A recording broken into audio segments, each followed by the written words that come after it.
Are you supportive of this? I've had nothing to do with leadership. Are you leadership. supportive of these onesies? I'm supportive of vaccines. Are you supportive of this clothing, which is militantly anti-vaccine? I am supportive of vaccines. I want good science, and I want to protect the But you will not tell the organization you founded not to continue selling that product. Thank you, Mr. Chairman. Fiery scenes in the Senate as RFK Jr tries to get confirmed as Donald Trump's new health secretary. Plus, Chris Mason, our political editor, has been behind the scenes of the government's attempt to deal with the boats crossing the English Channel as the Home Secretary introduces new laws to clamp down on the people smugglers. We'll discuss all of that on this episode of the BBC's daily news podcast, Newscast. Hello, it's Adam in the Newscast studio, and shortly in this episode we're going to cross over to Washington DC because RFK Jr is being grilled by senators as he tries to get confirmed as Donald Trump's pick for being the health secretary in the US, and it has been the opposite of dull, although not necessarily brought a lot of clarity, but we'll see what's been going on nonetheless. But first of all, we're going to talk about the new legislation that the government has introduced on Thursday, which is paving the way for their new approach to dealing with the small boats in the English Channel. And that is to treat it in the same way as they treat terrorist plots. We've now seen in black and white the changes to the law that they will make to give the police and other authorities more power to deal with this issue. And just after we recorded the last episode of Newscast on Wednesday, Chris was heading to the Small Boats Command Centre where they monitor the situation in the English Channel so he could speak to Yvette Cooper so he could get a bit of insight into what is going to be in this legislation. So let's catch up with him now. Chris is at Westminster. Hello, Chris. Hi. And Dominic Casciani, Home Affairs correspondent here. Hello, Dominic. Hello, hi. Is that your right job title? Home and Legal. Home and... How could I forget legal? I mean, we're talking about the Supreme Court all the time. Anyway, right, Chris, do you want to set the context for in which Yvette Cooper is operating? Yeah, so the context is this. We know that small boat crossings are a real issue. They were for the last government. They are for this one. The numbers are sky high. There's never been more deaths in the Channel than there are at the moment. We saw the last government grapple with this problem, and certainly if the numbers are the metric, fail. They had their scheme, which we discussed much, didn't we, on Newscast around Rwanda, which they never properly got off the ground, and this government has binned.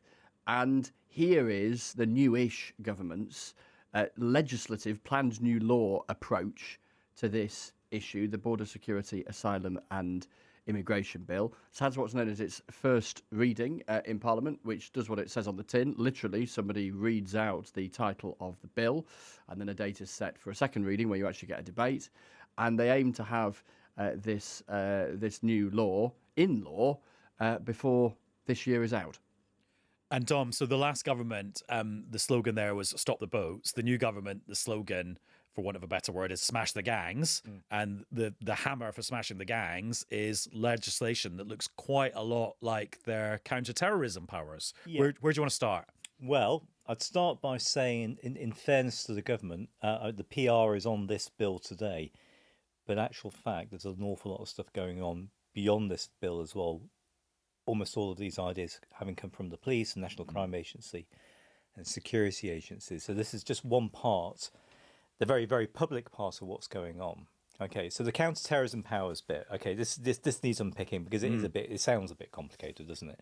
So one of the big lessons of fighting terrorism in the UK over the last 20 years is that you don't have to wait for an individual to be so radicalised that they actually turn to violence, they actually commit the act of violence, the explosion, the attack or whatever. We had a bunch of laws created which effectively said that if someone's preparing to carry out an act of terrorism, research, gathering materials for a bomb, those kind of things, even if they haven't actually settled on what they want to do, if we can prove they're a wrong-un, i.e. they've got the mindset and the intention, that's enough to get them into court. And it's been an incredibly successful law because no end of people have gone to prison for preparing acts of terrorism. And time after again, I've sat there in court and they said, well, I didn't have a target. You're making this up. I had no intention. but it doesn't matter because The law doesn't require that. No, the law requires them to have taken preparatory steps and to show that this person is an extremist individual. Now, they're taking that lesson and reading it across into people smuggling. How does it work? You look at the intention of the people who are involved in people smuggling gangs. So people who are advertising and promoting crossings, almost like a mini ferry service. We know all this stuff from social media. The people who are organising the delivery, the buying and delivery of the dinghies right to the French coast.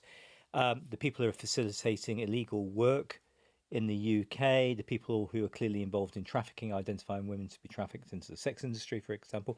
You identify all those people who are taking preparatory steps, setting up bank accounts to take payments, all these kind of things.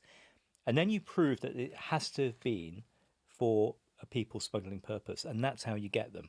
So an example being, very simply, it's going to be an offence to handle items such as boat parts suspected of being used for organised immigration offences. Now, you could sit there and say, well, hang on a second, I've just got a boat part. It's an innocent boat. The difference is the boats which are being used to get across the channel aren't normal boats. They're very, very flimsy. They're built basically by dodgy companies in Turkey, underpowered engines from China. It's pretty obvious this is a boat that's purely for people smuggling. So that's a really, really, really big... Now, I'm no criminal law genius, but the clues in what you just said there, these people are in France, Germany, Belgium, Turkey, so therefore they're not necessarily subject to British law. That's true. That's true. So we have an extradition issue here, and I think certainly the National Crime Agency, they're quite candid about some of the limitations in this. Not in so much as it won't work, but there are people they can't reach. But this is where all the other powers start to come into it as well. It's about building an intelligence picture. So here's an example. One of the new powers they're going to bring in allows law enforcement here in the UK to seize the phones of people arriving across the channel. They can't do that unless they've got an arrestable offence at the moment, but they'll now be able to seize the phone, and then they'll download the phone. They'll go through all the social media and chat and everything, and they'll basically get all the numbers and data about who the people smugglers are, who they've been in contact with going back many months. Those intelligence points can then be shared with their partners around the world. Now, where this becomes important is something like this.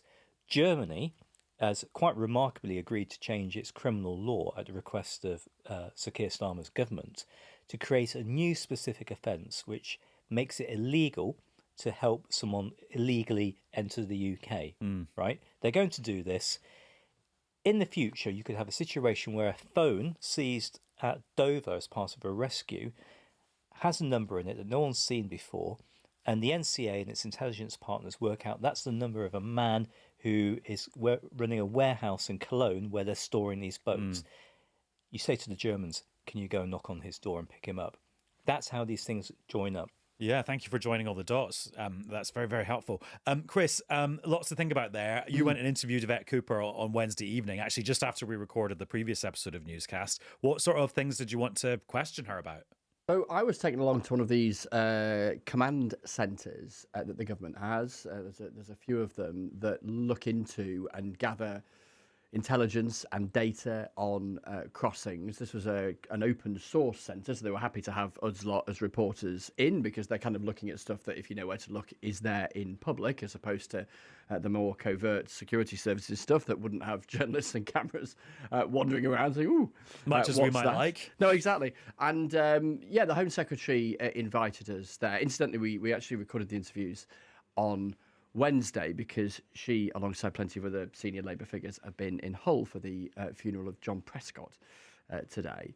So we went along there. What did I want to ask her? I wanted to ask her, well, I put it to her that, look, the situation is clearly not under control, is it? I mean, I think that's kind of acknowledged by the need for additional legislation. This is an issue that they are struggling to grapple with. She was clearly keen not to say that it wasn't under control, even though tacitly that's clearly the case. She thinks that this is useful, that it's a building block, as Dom was saying, alongside all of the other stuff that they're doing. The kind of political mantra that you hear from those in government is that they're not interested in gimmicks. By that, they're pointing a finger, as they see it, in the direction of the Rwanda plan, but in still iteratively building the various tools, if you like, that you need in terms of law enforcement and surveillance and international cooperation in order to try and try and get a grip on this. And what they're not doing is pinning themselves to any either slogan or target. So you'll recall the slogan, as you mentioned a few minutes ago, that Rishi Sunak had, stop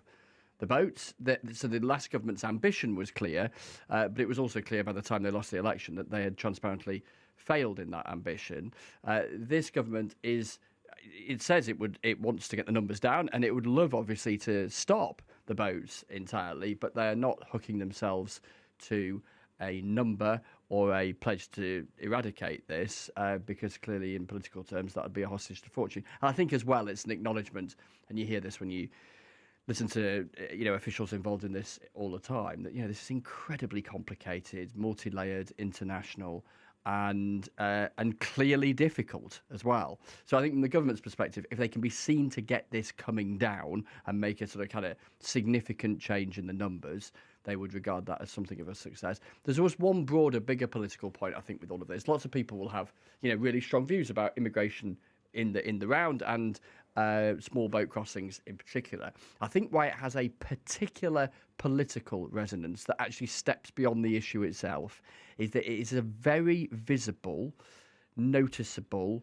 complicated, difficult and expensive example of, if you like, state failure that is there on our screens, on our phones, online, all of the time. That the combined efforts of lots of elements of the state are really struggling to exhibit a sense of control. And when a government on any issue, let alone an issue that sits as significantly as the immigration question does in terms of people's priorities, when any government on any issue looks like it's not in control of something, that is not a comfortable place for them to be. And in terms of the political time frame, that was one of the questions you also want to put to Yvette Cooper. Actually, when will this stuff become law and so actually kind of implementable by the various authorities that will do it?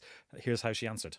We want to strengthen our border security. I don't believe it is strong enough. That is the situation that we've inherited. And so what we're doing with these new counter-terror style powers, what we're doing with the new agreements with France, with Germany, with other European countries, is about strengthening our border security. That's what's crucial, because I think nobody wants to see these boat crossings undermining that security and also putting lives at risk. Also, Dom, just to pick up on a few other things, a new crime for people who could be in the boats themselves. So in addition to that being an illegal way of entering the UK, which has an effect on how you get processed in the UK, a new crime potentially for some of the people on the boats. Yeah, I think this is really important. And I think this is what the agencies have really wanted. I think the whole thing about charging someone with illegal entry is a bit of a moot point, because a lot of these cases get fought over, and I don't think that the penny is dropping with many people who are willing to pay. This is different, though. So we have seen countless cases which have been absolutely terrifying. I've seen some of the pictures of live rescues. I mean, one particularly horrific one I watched a couple of years ago. You could see a man drowning in the boat, and I am rather glad that agencies don't freely show this footage. It's really, really horrific stuff. That's clearly a product of someone's life being endangered by the journey. What the Home Office wants to do in this legislation is create this offence of endangering someone's life at sea. And in essence, it says that if you are in a boat which arrives in British territorial waters and you are picked up, if you've done anything which has endangered the lives of others in that boat, including refusing rescue in French waters, intimidating people or coercing them into the boat, we're going to do you for that, and you could face up to 5 years in prison. Now, we know that a lot of these people who get into the boats are applying for asylum, and therefore say they have a case for genuine protection. They are, in those terms, arguably innocent people stuck in the middle. What we see in France, and we've got all this in the TV pictures, is very often that some of the passengers on the boat do the gang's bidding. They coerce and intimidate people onto the boat because the gangs want the boat off the beach as quickly as possible to avoid detection. So sometimes they give free passage to somebody to act as a pilot. That person coerces others into the boat. You could have, for instance, like a mother with a baby saying, I'm not getting on that, and they may be beaten to get on. It's those people they're targeting. And there is a lot of optimism in law enforcement that this is going to make a big difference as time goes on, because as the smugglers start to see messages getting back from the UK that people are getting charged with crimes leading up to 5 years in prison, it makes it harder for them to sell the dream of the journey. Yes. And all the spurious rubbish which comes with that this can be done safely.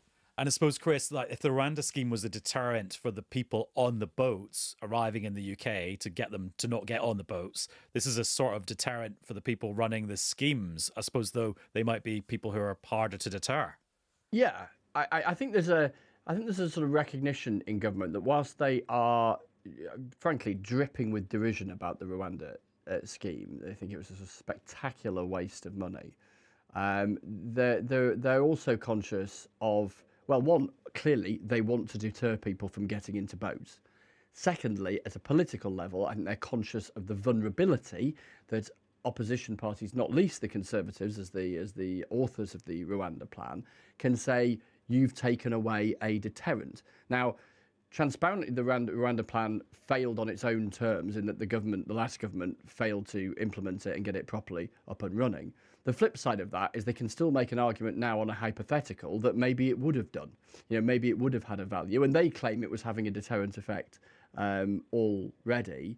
And so the argument you're hearing from Yvette Cooper is getting into that detail that Don was reflecting on there, that you can point to elements, they say, in this legislation that can act as a deterrent in a more sort of direct and deliverable way. Incidentally, they also make the point that some of the wider measures that the last government did pass into law never actually got round to being implemented. So you can see beyond the technical detail of this, which there is a lot, and it is vitally important, and it is undeniably crucial. The sharp edges of the politics around all of this as well, inevitably.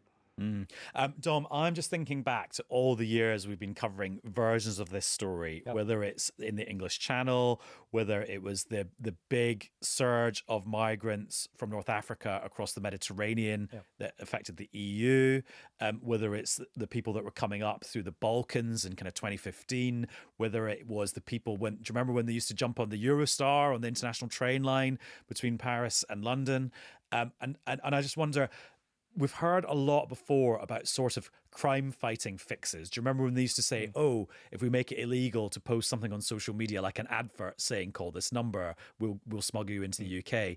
It seems to me the things that work are big things like deals between the EU and Turkey to stop people coming out of Turkey in the first place and spending billions of euros on that, or whether it's like building a massive fence in Hungary. And actually, I wonder if it's big physical things that solve this problem, and this is just another go at like, oh, let's ban the adverts on social media, but yet the people still keep coming. Is it sort of too technocratic and not enough of a big fix?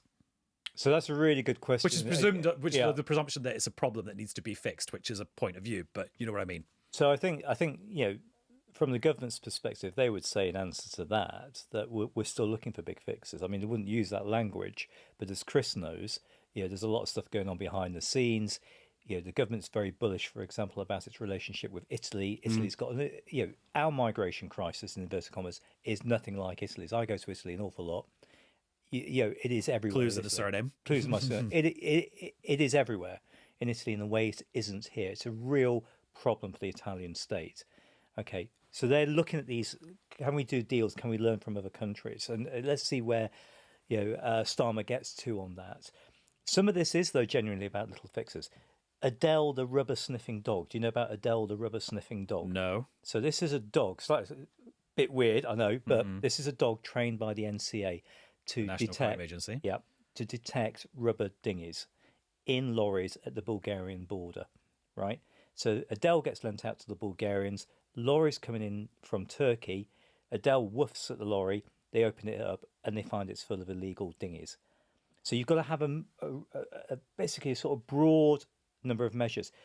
I think the big problem that the government faces, though, that critics say, is that none of this is going to deal with the factors which force people to leave their homes in the first place. Instability, war, famine, these kind of things. So if you really want to stop the movements of people, you've got to think about what's going on in the countries where they're coming from. Now, as promised, let's find out what's going on in the Senate, where RFK Jr. is being grilled by senators as part of the so-called confirmation hearings that all the members of Donald Trump's cabinet go through. Just a reminder, he is going to be the health secretary in the Trump second administration. And monitoring it all for us from the quartet of Americasters is our social media investigations correspondent and dear friend, Mariana Spring. Hello, Mariana. Hello. Right, before we dive into what's been happening in Congress with RFK Jr., just give us like kind of a potted history of who he is. So Robert F. Kennedy Jr. is from a very famous family, the Kennedys. People might know about the Kennedy assassination. Yeah. He has been a pretty controversial figure, certainly over the past 6 months, but in recent years in general. That's because he's someone who has frequently put himself in opposition to big pharmaceutical companies. He's someone who's been a really keen advocate against sort of processed food, healthy eating, etc., etc. But he's also someone who's perceived to be a vaccine skeptic. Some people have called him anti-vaccine. He argues otherwise, says that he wants more testing and so on and so forth. He speaks with a very interesting voice. That is actually to do with a condition that he has that has affected his vocal cords and his ability to speak. So that's why he sounds kind of unusual. There's all sorts of quite wild stories that have been floating around about him over the past 12 months, not least involving animals that have been... Yeah, he dumped a dead bear in Central Park in New York. Yeah. And the worm in his head. And the worm in his head. And, you know, he's someone who very much, I guess, fits in with the quite eclectic mix of people that Donald Trump has been choosing to be part of his cabinet, who are sparking quite a lot of controversy, and particularly in RFK's case, because he is the pick for health secretary. And I should say the worm is he had this condition where he had a parasitic worm in his brain that died, but it's still in there. Yeah, I mean, the whole thing of that. And he said there's no sort of conditions attached to it. Yeah. And this all came from him. It wasn't he talks about this readily. It wasn't some like weird theory or some gossip. It was actually he talked about it. So let's get right up to date. So we've got these confirmation hearings, all the big cabinet picks and all the cabinet picks going in front of these committees of senators being asked questions about their skills, their background, their previous public statements. RFK Jr. started his on Wednesday. It continues today on Thursday. What are some of the things that we've learned about him? And then we can talk about flashpoints in a minute. So, there are all kinds of questions asked at these sorts of hearings, not least because you've got politicians who sit across the political spectrum. So senators from all sides, some who really like this idea of Robert F. Kennedy Jr. sort of shaking stuff up, and some people who are much less keen on the idea. There's also that kind of element of grandstanding, a bit like with politicians in the UK as well, where people are asking... It turned up to 11. Yeah, yeah, exactly that. And it's like when someone says, "What's your question?" It's kind of like a very long question, and then there'll be an opportunity to respond. In terms of the topics he was asked, what perhaps has been focused on the most are the conversations about vaccines. So all of the stuff that comments he's made in the past about vaccines, his affiliation with organisations that have said pretty controversial things about vaccines. For example, the suggestion that they are connected to autism in some way, particularly in childhood, which is just not substantiated at all. The evidence tells us otherwise. So there's a whole range of those that we can go into where he defends himself and controversial things he said before are pointed out. But then also quite interestingly, he was asked quite boring questions about things like, how does health insurance work in America? And how does the system work, you know, in terms of premiums that poorer people have to pay? And his answers were, according to quite a few commentators who are experts in this sort of area, not really right. He kind of missed the point, didn't really get it. And I think that tells us quite a lot about how he's a symbolic choice for Donald Trump in terms of his perhaps opposition to big pharma, caring about healthy eating, skepticism about vaccines. But yet when it comes to the kind of details of actually, well, what does actually being health secretary involve? He didn't seem so clued up on that. And so in terms of his attitude to vaccines, it sounds like one or two words isn't enough to convey his series of positions he's got on vaccines. Where do you think we've got to with his position? So the pandemic is perhaps where he became most well known for his comments about vaccines, because he expressed this quite strong opposition to the COVID-19 vaccines.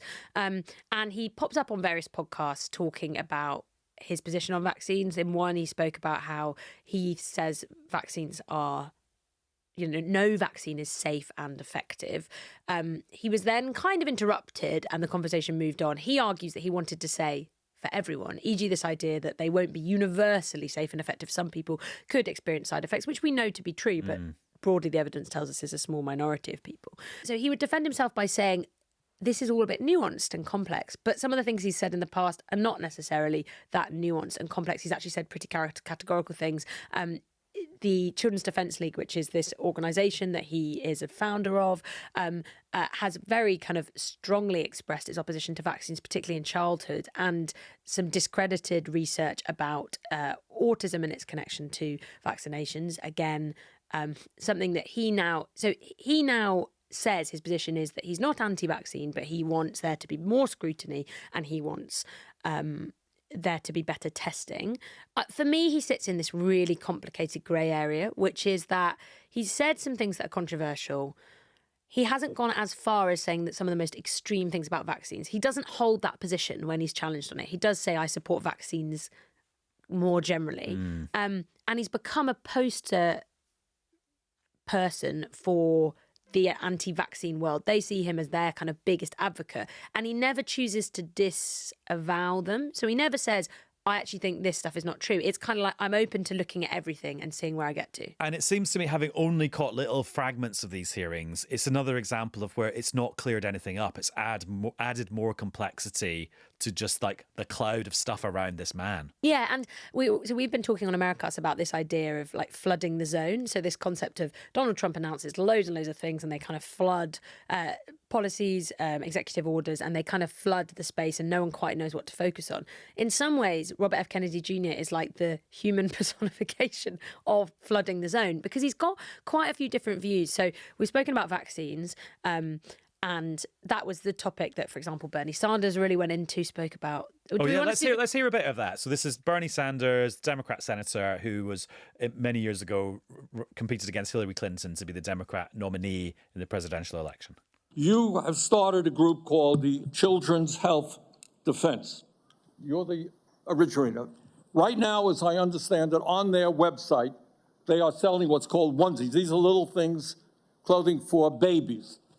One of them is titled Unvaxxed, Unafraid. Next one, and they're sold for $26 a piece, by the way. Next one is No Vax, No Problem.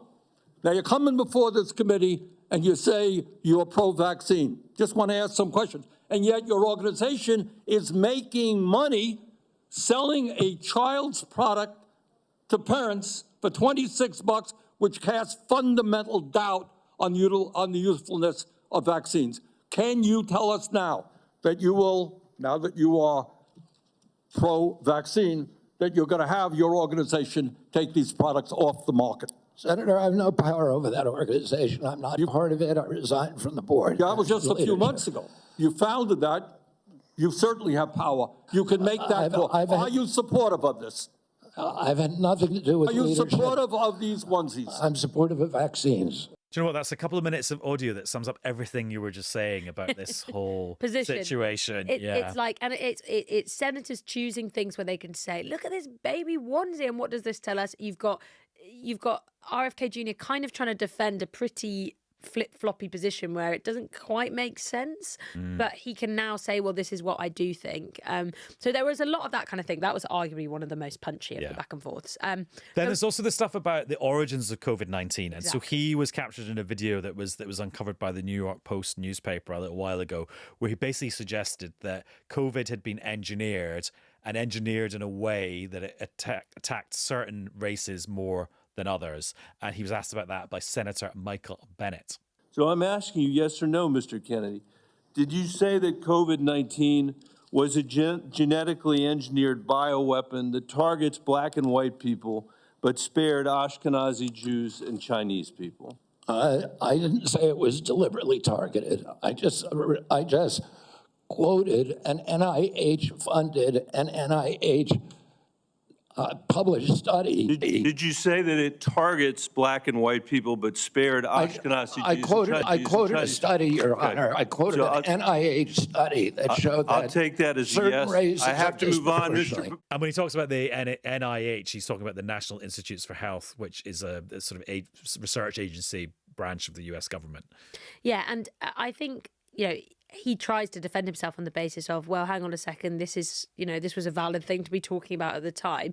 It's worth saying that at the time, this was a very controversial thing to be caught saying, and that there were quite a few people, particularly organisations, some Jewish groups who came out to say, oh, hang on, is this pushing anti-Semitic tropes and conspiracies? He, again, said, oh, that's not the case. But this is the way that, if we're talking about the fringes of social media that I hang out on, particularly the conspiracy theory type fringes, this is kind of the way they operate. But, this isn't just some random person on X. This is the person who is the pick for the Health Secretary of the United States, which is a pretty big deal. And then there's also, so beyond COVID, so we've had COVID vaccines, the other issues that were big and that he's spoken about a lot and kind of sum up his quite mixed positions are healthy eating or the issue of processed food. He kind of came out to say, don't worry, I'm not going to ban your cheeseburgers and Diet Cokes, which Donald Trump famously likes.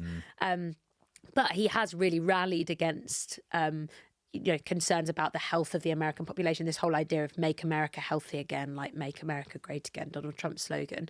And some of these views, like the skepticism of vaccines and big pharmaceutical companies, and then also the stuff around food, plays well kind of on either side of the political spectrum. Like there are people on the left who really agree with him on some of those issues and people on the right who do too. And then there are other people who feel strongly that he's not cohesive in his position or being led by the science. And I know your colleagues on Americast are going to do an episode tonight on Thursday about the latest on the collision between the passenger plane and the military helicopter in Washington, D.C.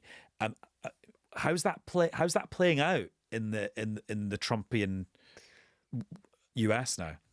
As you can imagine, I mean, it's one of those really shocking stories where a lot of people reacted quite strongly to the news that this had happened. There hasn't been a collision like it for a pretty long time in America in terms of a commercial flight like this. And there's information's only just starting to come out really about the suggestions of who were on board that flight. But it's also, happening through this prism of you've got Donald Trump saying, well, what's happened here? Why didn't the helicopter move out the way? There are serious questions about why the accident occurred in the way that it did. And that's dominating a lot of the online conversation.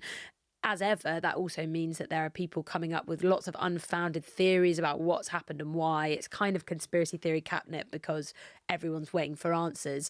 And people on either side of the political spectrum are slightly using it to kind of bash one another about how decisions that they've made before or that Donald Trump might make now could explain why this sort of thing has happened. So it's perhaps one of the first... I guess Donald Trump's already had to deal with the wildfires to some degree that have been happening in Los Angeles and California. But actually, this is one of the big tests of like how he deals with this and the messaging around it. And obviously, it's just really sad news for everyone involved. And as we're recording this episode of Newscast at about 5 o'clock on Thursday, Donald Trump has been doing a news conference in Washington, D.C. And he seems to suggest that the problem was with the pilot of the helicopter. And then he has talked about something he's talked about quite a lot before in the presidential election campaign, which is his criticism of DEI programs. That's diversity, equity, and inclusion. And he is suggesting that the air traffic control service in the US had underperformed potentially last night because of their commitment to diversity in the workforce and the programs that they had implemented to get that diversity. So he has continued on that theme. Right, that's all for this episode of Newscast. We will be back with another one very soon. Bye-bye.